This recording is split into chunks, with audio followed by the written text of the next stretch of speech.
മാളവിക കൃഷ്ണദാസ് എന്ന നടിയെ മലയാളികൾക്ക് പ്രത്യേകം പരിചയപ്പെടുത്തേണ്ട ആവശ്യമൊന്നുമില്ല. ഇപ്പോഴിതാ മാളവികക്കരികിൽ നിന്നും ഒരു സന്തോഷ വാർത്തയാണ് പുറത്തു വന്നിരിക്കുന്നത്. നടിയുടെ ഏറെക്കാലത്തെ സ്വപ്നമായ സ്വന്തമായി ഒരു കുഞ്ഞു വീടെന്ന നടിയുടെ സ്വപ്നം പൂവണിയാൻ പോവുകയാണ് എന്നതാണ് ആ വിശേഷം. ഏതാനും മണിക്കൂറുകൾക്ക് മുമ്പായിരുന്നു വീടിന്റെ കുറ്റിയടിക്കൽ ചടങ്ങ്. പാലക്കാട്ടെ ഒറ്റപ്പാലത്തെ നടിയുടെ വീടിനോട് ചേർന്നു തന്നെ ഗ്രാമാന്തരീക്ഷത്തിൽ ഒരുങ്ങുന്ന ഒരു കുഞ്ഞു വീടായിരിക്കും ഉയരാൻ പോകുന്നത് എന്നാണ് നടിയുടെ പോസ്റ്റിൽ നിന്നും സൂചിപ്പിക്കുന്നത്. കുറ്റിയടിക്കൽ ചടങ്ങിന് മാളവികയെ കൂടാതെ നടിയുടെ അമ്മയും ഭർത്താവ് തേജസും അടുത്ത ബന്ധുക്കളുമൊക്കെ ചടങ്ങിൽ പങ്കെടുക്കുവാൻ എത്തിയിരുന്നു. സ്വന്തമായി വീടെന്ന സ്വപ്നമില്ലാത്ത ആരും തന്നെ ഉണ്ടാകില്ല. അതും സ്വന്തം കഠിനാധ്വാനം കൊണ്ട് ഉണ്ടാക്കിയ കാശുകൊണ്ട് വീട് വയ്ക്കുക എന്നത് ഏവർക്കും ഒരു വലിയ ആഗ്രഹവുമാണ്.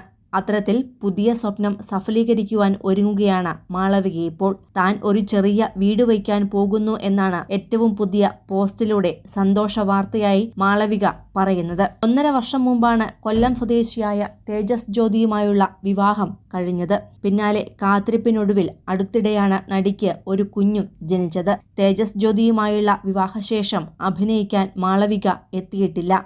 പക്ഷേ കുഞ്ഞാകും വരെ നൃത്തവേദികളിൽ സജീവമായിരുന്നു. കുഞ്ഞിന് 3 മാസമായ ശേഷം ഇപ്പോൾ ഡാൻസ് റീൽസുകളിലൊക്കെയും മാളവിക എത്തുന്നുണ്ട്. റിയാലിറ്റി ഷോ മത്സരാർത്ഥി, നർത്തകി, അവതാരക, അഭിനേത്രി, യൂട്യൂബ് വ്ളോഗർ തുടങ്ങി പല മേഖലകളിലൂടെ ഇന്ന് സോഷ്യൽ മീഡിയയിൽ തന്റേതായ ഇടം മാളവിക നേടിയിട്ടുണ്ട്. നായിക നായകൻ എന്ന ടെലിവിഷൻ റിയാലിറ്റി ഷോയിലൂടെയാണ് മാളവിക കൃഷ്ണദാസിനെ പ്രേക്ഷകർക്ക് പരിചയം. പിന്നീട് ചില ടെലിവിഷൻ ഷോകളിൽ അവതാരകയായും സീരിയലുകളിൽ നടിയായും മാളവിക എത്തി. അഭിനേത്രി എന്നതിനപ്പുറം നർത്തകി എന്ന നിലയിലും മാളവിക അറിയപ്പെടുന്നുണ്ട്.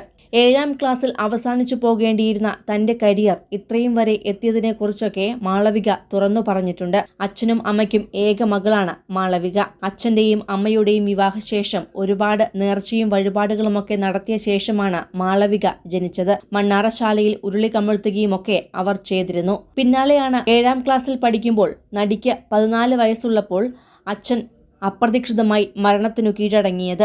അച്ഛന്റെ മരണം പെട്ടെന്ന് സംഭവിച്ചതുകൊണ്ട് തന്നെ ഇനി അടുത്തത് എന്ന ചിന്തയായിരുന്നു ആ കുഞ്ഞു പ്രായത്തിൽ മാളവികയെ വേദനിപ്പിച്ചത്. കുറച്ചുകാലം അച്ഛന്റെ മെഡിക്കൽ ഷോപ്പ് മുന്നോട്ട് കൊണ്ടുപോയിരുന്നു. പിന്നീട് അത് നിർത്തി. ആ കെട്ടിടം വാടകയ്ക്ക് കൊടുക്കുകയായിരുന്നു പിന്നെ ചെയ്തത്. സാമ്പത്തികപരമായിട്ടുള്ള ഒരു ബുദ്ധിമുട്ടുകളും നടിയെ അമ്മ അറിയിച്ചിരുന്നില്ല. അച്ഛന്റെ മരണശേഷം പലയിടത്തു നിന്നായി ഏകദേശം 15 ലക്ഷത്തോളം രൂപ കുടുംബത്തിന് കിട്ടാനുണ്ടായിരുന്നു. എന്നാൽ അതൊന്നും തിരികെ കിട്ടിയിട്ടുമില്ല. അച്ഛന്റെ ആഗ്രഹമായിരുന്നു മാളവിക ഡാൻസും അഭിനയവുമൊക്കെ മുന്നോട്ട് കൊണ്ടുപോവുക എന്നത്. അച്ഛന്റെ മരണശേഷം അച്ഛന്റെ സ്വപ്നങ്ങൾ പൂവണിക്കുവാനുള്ള ശ്രമമായിരുന്നു മാളവിക പിന്നീട് നടത്തിയത്. കൂടുതൽ സിനിമ, സീരിയൽ, ചാനൽ വാർത്തകൾക്കും നിങ്ങളുടെ പ്രിയപ്പെട്ട താരങ്ങളുടെ എക്സ്ക്ലൂസീവ് അഭിമുഖങ്ങൾക്കുമായി സബ്സ്ക്രൈബ് ചെയ്യാൻ മറക്കല്ലേ.